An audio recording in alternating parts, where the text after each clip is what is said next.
Sa mapagpalang gabi po sa bawat isa, sa ating mga kapatiran dyan sa Word for the Word Carmona, gayon din po sa Word for the Word Panapaan. Ngayon pong gabi sa ating panalanginan, nais ko lamang po na ibahagi sa inyo ang ibang mga talata mula sa aklat ng 1, Kabanatang 17, talatang 6 hanggang 26. Basahin ko lamang po at mamaya italakayin po natin ang ibang mga talata. Sabi po rito, I have revealed you to those you have given me out of the world. They were yours, you gave them to me, and they have obeyed your word. Now they know that everything you have given me comes from you. For I gave them the word you gave me, and they accepted them. They know with certainty that I came from you, and they believe that you sent me. I pray for them. I am not praying for the world, but for those you have given me, for they are yours. All I have is yours, and all you have is mine, and glory has come to me through them. I will remain in the world no longer, but they are still in the world, and I am coming to you. Holy Father, protect them by the power of your name, the name you gave me, so that they may be one as we are one. While I was with them, I protected them and kept them safe by that name you gave me. None has been lost except the one doomed to destruction, so that the scripture would be fulfilled. I am coming to you now, but I say these things while I am still in the world, so that they may have full measure of my joy within them. I have given them your word, and the world has hated them, for they are not of the world anymore, that I am of the world. My prayer is not that you take them out of the world, but that you protect them from the evil one. They are not of the world, even as I am not of it. Sanctify them by the truth. Your word is truth. As you sent me into the world, I have sent them into the world. For them I sanctify myself, that they may be truly sanctified. My prayer is not for them alone. I pray also for those who believe in me through their message, that all of them may be one. Father, just as you are in me and I am in you, may they also be in us, so that the world may believe that you have sent me. I have given them the glory that you gave me, that they may be one as we are one. I and them, and you and me, may they be brought to complete unity, to let the world know that you sent me and have loved them even as you have loved me. Father, I want those you have given me to be with me where I am, and to see my glory, the glory you have given me because you loved me before the creation of the world. Righteous Father, though the world does not know you, I know you, and they know that you have sent me. I have made you known to them, and I will continue to make you known, in order that the love you have for me may be in them, and that I myself be in them. Tayo po ay manalangin. Dakilang Diyos, aming Ama sa langit, salamat sa pagkabasa ng iyong banal na kasulatan ngayong gabi. Amin po itong pagsasaluhan at patuloy ka namin pupurihin at luluwalhatiin. Samahan kami ng iyong banal na Espiritu at patuloy kaming dalhin sa buong katotohanan ng iyong salita. Ang salita mo ay makapangyarihan at mapananaligan, O Diyos. Salamat sa iyo, Panginoon. Pupurihin ka namin at luluwalhatiin. Ito po aming dalangin. Sa tayong pangalan po ni Jesus. Amen. Amen. Pinamagatan ko po itong ang panalangin ni Jesus. Una, sabi po rito, Jesus pray for his disciples' protection. Doon po sa John chapter 17 verse 11, sabi po rito, I will remain in the world no longer, but they are still in the world, and I am coming to you. Holy Father, protect them by the power of your name, the name you gave me, so that they may be one as we are one. Sabi rin po doon sa 15, my prayer is not that you take them out of the world. Why? Bakit po? Bakit ganun ang panalangin ng Panginoong Hesukristo? Na ang panalangin niya sa mga alagad na wag silang alisin sa mundo. Dahil mayroon po silang napakahalagang misyon na gagampanan at gagawin. Walang iba kundi ang pagpapahayag ng mabuting balita ng kaligtasan. Sabi po doon sa Matthew 28, nung pabalik na po ang Panginoon, 19 to 20, alam na po natin yun, na sinasabi roon na, therefore go and make disciples of all nations, baptizing them in the name of the Father, and of the Son, and the Holy Spirit, and teaching them to obey everything I have commanded you, and surely I am with you, always to the very end of the age. Ayan po yung Great Commission. So, alam na po natin yan. Sabi po roon, but that you protect them from the evil one. So, alam na ng Panginoon na ang mga alagad ay magdaranas ng mga pagsubok. Sabi po rito, dahil alam na ng Panginoong Hesus na hindi magiging madali para sa mga disipulo ang pagganap sa napakahalagang misyon na ito. It will cost their life. At siya nga po ang nangyari. Ano sabi sa Mark 13 verse 9 to 11? Gayon din po sa Matthew 10, 17 to 20. Basahin ko na lamang po yung sa Mark 13 verse 9. Sabi po roon, you must be on your guard. You will be handed over to the local council and flogged in the synagogue. On account of me, you will stand before governors and king as witnesses to them. Ano po? Witnesses. Kaya po, ang panalangin ng Panginoon na hindi sila alisin sa sanlibutan dahil magiging witnesses sila sa mga tao, sa mga governors, sa king. Tatayo sila bago sila makapag-witness, sa pag-witness nila mga kapatid, sa pagbabahagi nila ng salita ng Diyos, ay makakaranas sila ng matinding pagsubok. Kaya gayon na lamang ang panalangin ng Panginoong Hesukristo. Alam ng Panginoong Hesukristo na dadaan ang mga alagad sa napakatinding pagsubok. Ang pinakasentro ng panalangin ng Panginoong Hesus ay hindi lang nakatuon sa pisikal na kaligtasan ng mga disipulo, kundi sa kanilang espiritual na buhay at pananampalataya. Na wala ni isa man sa kanila na tatalikod sa pananampalataya habang ginaganap nila ang kalooban ng Diyos. Dumanas man sila ng matinding pagsubok o pag-uusig, kahit pa ikakitil ng kanilang buhay, hindi nila i-renounce o ipagkakanulo o itatakwil ang kanilang pananampalataya sa Panginoong Hesus. At alam po natin kung ano ang nangyari sa mga alagad. Si Apostol Pedro ay namatay sa pamamagitan po ng dapat po siya ipapako, pero pabaliktad po siya na ipako. Kung hindi po ako nagkakamali, si Santiago ay matindi rin po ang pinagdaan ng kamatayan. They are the frontliners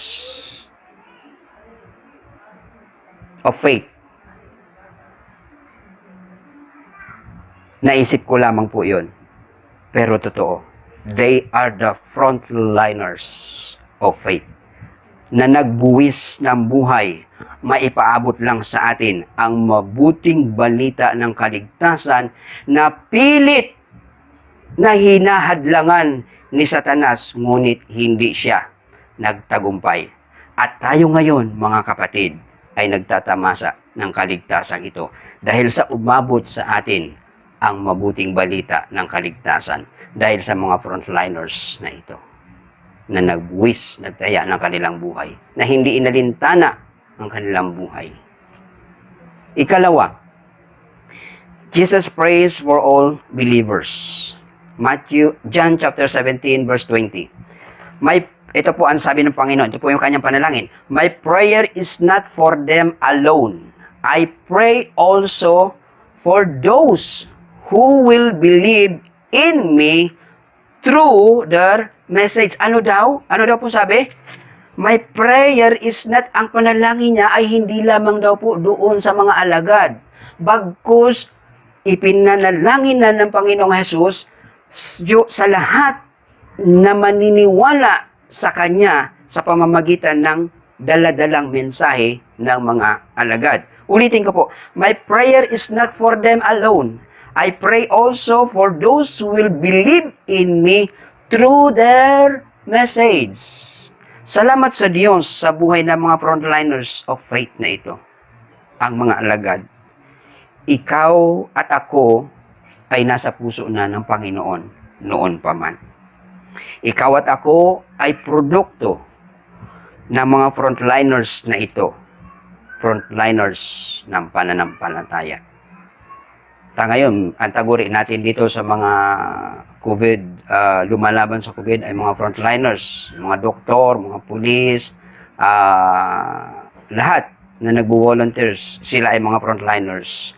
Pero may mas higit na naunang frontliners. Una po dyan naging frontliner, ang Panginoong Hesukristo. Ipinasa niya ito sa kanyang mga alagad. Sila naman ang sumunod na mga frontliners. Buwis-buhay sila maipahayag lang ang mabuting balita ng pagliligtas ng Diyos. Ito pa, ang labis, ulitin ko po, ang labis na pag-ibig ng Panginoong Hesukristo sa atin na mga sumasampalataya sa Kanya. Tayo ay nagkaroon ng pananampalataya sa Diyos. Tayo ay sumampalataya dahil narinig natin ang mensahe ng mabuting balita ng pagliligtas ng Diyos na pinangunahan ng mga alagad. At ito ay lumaganap. Isa po rito sa nagpalaganap, walang iba kundi si Apostol Pablo. John 17 verse 24, ito po ang isa pang panalangin ng Panginoong Hesukristo. Sabi niya, Father, I want those you have given me to be with me where I am. Wow! Panalangin ng Panginoong Hesukristo, ikaw at ako na nampalataya sa Kanya. Ang sabi ng Panginoon, ang kanyang panalangin na kung nasaan ang Panginoong Hesukristo ay naroroon din ikaw at ako. Pag-ibig ng Diyos sa atin. Pag-ibig na kung saan binuwisan ng buhay, una ng Panginoong Hesukristo. Binuwisan din ang buhay ng mga alagad. Bilang pagtatapos, mga kapatid, bilang encouragement sa bawat isa, kung tayo man po ay dumaranas ng iba't ibang uri ng problema o pagsubok sa buhay, naway ang laman ng ating panalangin ay hindi agad nakatuon sa solusyon. Bagkus, mahalaga na malaman natin ang mensahe ng Diyos sa bawat sitwasyon. Masunod natin ang kalooban ng Diyos. Maparangalan natin ang Diyos at higit sa lahat, mabigyan natin siya ng kapurihan at kaluwalhatian sa bawat problema at pagsubok na dumarating sa ating buhay. Minsan kasi tayo mga kapatid, ito po yung realidad. Kapag nagka-problema tayo, agad-agad ang panalangin natin solusyon. Agad-agad hinihiling natin, Lord, iligtas mo ako rito. Hindi natin inaalam, Lord, ano ba yung kalooban mo? Ano ba yung mensahe mo sa akin? Ano ba yung dapat kong gawin, Panginoon? Mahalaga na alamin natin ang mensahe ng Diyos, ang kalooban ng Diyos, masunod natin ang kalooban ng Diyos, at alam naman ng Diyos yung solusyon eh. Alam na ng Diyos. Hinuhubog lang tayo ng Panginoon. Nais ng Diyos na mapatibay at mapatatag ang ating pananampalataya. Ang unang frontliner, walang iba kundi ang Panginoong Hesus, na kung saan ibinigay niya ang kanyang buhay para sa iyo at sa akin. Ipinasa niya ito nung siya ay papabalik na sa Ama, ipinasa niya ito sa mga alagad na siyang naging tagapagpalaganap ng mabuting balita na kung saan umabot sa ating lahat.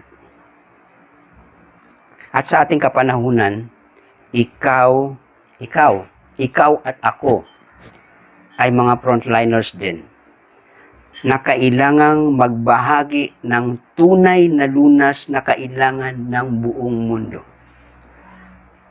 Nasa iyo, kapatid, ang susi ng tunay na lunas na kagalingan ng iyong kapitbahay, ng iyong kaibigan, ng iyong mga mahal sa buhay. Walang iba kundi ang dakilang manggagamot, ang Panginoong Hesukristo, upang sa gayon sa mensaheng dala-dala mo ay maliligtas sila. Sa mensaheng dala-dala mo, maniniwala sila na mayroong dakilang Diyos at mararanasan nila ang buhay na walang hanggan na pinagkakaloob ng Diyos sa bawat sumasampalataya sa Kanya. Sabi po rito, Huwag tayong mangamba o mag-alala. Dahil noon pa man, kasama na ikaw at ako sa panalangin ng Panginoong Hesukristo. Naiingatan tayo. Poprotektahan tayo ng Diyos. Hindi lamang physically, but spiritually. Pinatatatag ang ating pananampalataya, pinagtitibay ang ating pagtitiwala sa Diyos. Upang sa gayon, ikaw at ako ay maging matibay at matatag sa bawat pagsubok at hamon ng buhay. Ngayon mga kapatid, makibahagi tayo sa mga frontliners. Sila frontliners physically, pero tayo kikilos frontliners sa spiritual na aspeto ng buhay. Dahil ito ang pinakasolusyon, ang pinakalunas, ang pinakamatibay na gamot na kailangan ng isang tao. Ang magamot, mabuhay ang espiritu ng mga taong patay na walang pagkilala sa Diyos. Ikaw at ako, mga kapatid, ang susi. Handa ka bang sumama? Handa ka bang makibahagi? Handa ka bang ibigay ang buhay sa Diyos? Handa ka bang maging kasangkapan ng Diyos? Bilang kasangkapan niya na maibahagi ang mabuting balita ng kaligtasan. Ang pag-iingat at pagliligtas ng Diyos ay mararanasan ng bawat mananampalataya sa pamamagitan ng mensaheng dala-dala mo. Walang iba kundi ang ating Panginoong Hesukristo. Sa Diyos po ang papuri at magandang gabi sa bawat isa. Tayo po ay manalangin. Dakilang Diyos, salamat sa iyo. Salamat sa mga frontliners of the faith na ito, Panginoon, na kung saan nagbuwis ng kanilang buhay. Even, Lord, yung mga heroes of faith, even, Lord, yung mga fathers, yung mga naunang mananampalataya, Panginoon, even, Lord, yung mga ibang nagbuwis ng buhay, malimbag lamang ang Biblia, ma-preserve lamang yung Biblia. Lord, kapasalamat kami sa buhay nila, O Diyos, na kung saan binuwis nila ang kanilang buhay, Panginoon, ma-preserve lamang ang Biblia, ang salita mo, na tinangka ito ni Satanas, na wasakin, tinangka ni Satanas na ang Biblia ay sunugin, burahin sa mundong ibabaw, ngunit nagkamali siya at hindi siya nagtagumpay. Salamat sa mga matatapang na taong ito, Panginoon. At hanggang sa gayon, O Diyos, nakamtan namin, naabutan namin, at ngayon nagtatamasa kami, Panginoon, naniwala kami sa salita mo. Bagamat hindi ka namin, O Diyos, nakikita, kami ay naniniwala at nananampalataya na ikaw ay buhay, ikaw ay nagkatawang tao, ikaw ay namatay para sa amin, tinubos mo kami, at nalinis mo kami sa aming mga kasalanan, at kami, O Diyos, ay nananampalataya sa iyo. Ama, maraming po salamat sa buhay na walang hanggan na iyong kaloob sa amin. O Diyos, patuloy mo kami pagtibayin at patatagin, Panginoon, at ang bawat isa sa amin ay maging kabahagi, O Diyos, ng mga frontliners of the faith. Lord, na hindi kami matatakot, hindi kami mangagamba, O Diyos, na ibahagi ang salita mo dahil ito ang lunas sa bawat tao, Panginoon. Ikaw, O Diyos, ang pinakalunas sa buong mundo, ang makilala ka at ipagkatiwala sa iyo ang buhay ng bawat isa sa amin. Ama, maraming po salamat sa iyo. Pagpalain niyo po ang bawat isa mga kapatid ko, O Diyos, dyan sa Word for the Word Carmona, at ang bawat pamilya, O Diyos, yung mga nasa probinsya, O Diyos, yung mga hindi kasama ngayon ng pamilya dahil sa trabaho, na lockdown sa trabaho, na hindi nakauwi, pagpalain niyo po, Panginoon, sila at ingatan at protection ng Panginoon ng banal mundo, O Diyos. Salamat po, magayon din ang lahat ng pamilya, O Diyos, ng Word for the Word Panapaan. Salamat, Panginoon. Pagpalain niyo po ang aming mga pamilya, ang aming mga angkan, O Diyos, at patuloy kami pagtibayin at patatagin ng aming pananampalataya. Salamat po, Ama. Purihin ka. Ito po aming dalangin, O Diyos. Tanging pangalan po ni Jesus. Amen. God bless everyone.